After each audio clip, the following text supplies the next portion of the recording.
B1, l'essentiel de l'info.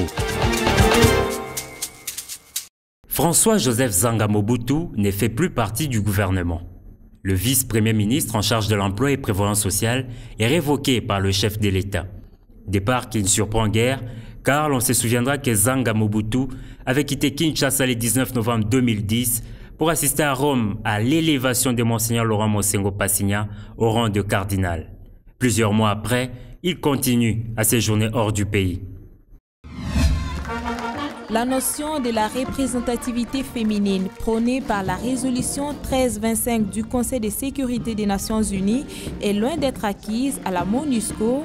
Les statistiques faites à l'occasion de la célébration de la Journée internationale de la femme démontrent que la MONUSCO est en deçà des 30% du personnel féminin. Pour les forces militaires et policières, la représentativité des femmes est beaucoup plus mitigée. La section du MO a 27 femmes pour un effectif de 331, soit 8,2%. Il n'y a que 23 observateurs militaires femmes pour un effectif de 523, soit 5%. Il y a 6 staffs officiels féminins sur 184.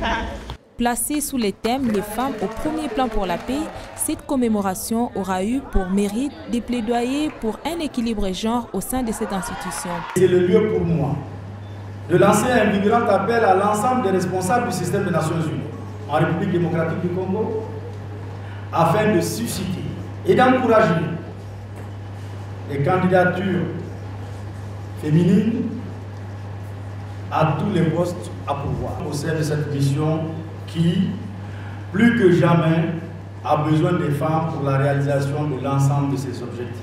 Par la même occasion, les braves femmes qui ont fait preuve de leur engagement à la MONUSCO ont été récompensées, parmi elles la plus ancienne des Congolaises. Depuis 11 ans, je suis à la MONUC. C'est pourquoi on m'a remis ces prix. On a eu à passer des moments difficiles et des moments de bonheur. C'est pourquoi on m'a remis ces prix. Et pour le dévouement que j'ai donné à mon travail.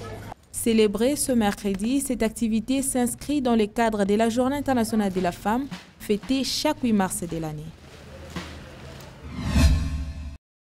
Mois de mars, mois de la femme, mais aussi mois de la francophonie. Une fête que le projet Sésame et l'Institut français Al de la Gombe souhaitent populaire. La francophonie nous unit et le 10 mots qui nous relie, deux concepts choisis pour animer la gamme d'activités prévues à cette occasion. Un foisonnement d'activités retenues et présentées lors de ce point de presse que l'Institut français Al de la Gombe promet de réaliser. Ces manifestations, nous nous en portons garant, elles auront lieu, nous avons pris tous les engagements. Mais il ne s'agit ici que d'une partie des manifestations qui auront lieu durant tout ce mois. Voulue populaire, la célébration de la francophonie 2011 à Kinshasa entend s'ouvrir à toutes les couches de la population. Ainsi, un appel vibrant est lancé à la presse pour accompagner cet événement. Vous avez là un mois de la francophonie qui est foisonnant. Vous allez venir sans doute ici filmer un certain nombre d'événements. Mais profitez-en de cette occasion pour aller filmer dans les quartiers. Peut-être qu'il vous appartient aussi, en toute complicité avec nous, d'avoir le parti pris d'aller dans les cités, d'aller dans les quartiers et de profiter de l'audience de vos chaînes ou de vos radios, ou de vos journaux, pour justement sensibiliser les populations. Cette fête lancée à Kinshasa annoncera certainement les couleurs du 14e sommet de la francophonie prévu dans la capitale de la RDC en 2012.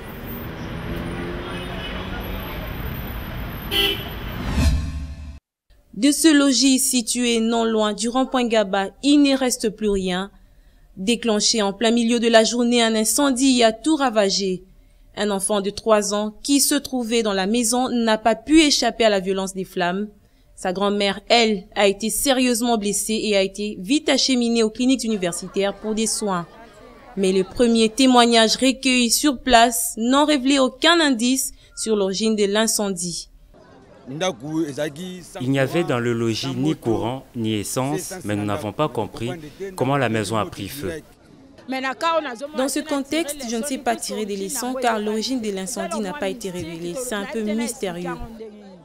La mobilisation des habitants du quartier aura contribué à éteindre les feux.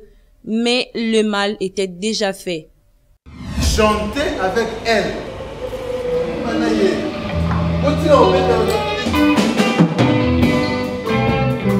Dernière mise au point avant le premier tour du concours Art au féminin. Concours de musique créé en vue d'assurer la promotion des talents féminins. À quelques heures du derby, les candidats en lice affûtent déjà leurs armes. Et la compétition qui a né à sa 3e édition comporte bien d'enjeux. La fille, la gagnante qui remportera la coupe de Art au féminin aura comme récompense un album de 3 titres avec un clip vidéo plus en bonus une promotion média de 6 mois. On lui trouve un manager, ensuite un producteur et puis après on la lâche. Enjeu de taille pour les candidates qui aspirent à un plus. Il faudrait que je gagne. Hein. Il faudrait que je gagne. Je suis ici pour gagner. Hein. Bon, tout peut arriver, mais je sais que je vais gagner parce que j'ai la conviction. Je sens vraiment la joie parce que je veux gagner. Oui, je suis sûre de moi. En attendant la finale annoncée pour avril prochain, le premier tour de cette compétition prévue lui pour ce samedi sera déterminant car seules 4 prétendantes sur le 9 devront poursuivre le reste du parcours.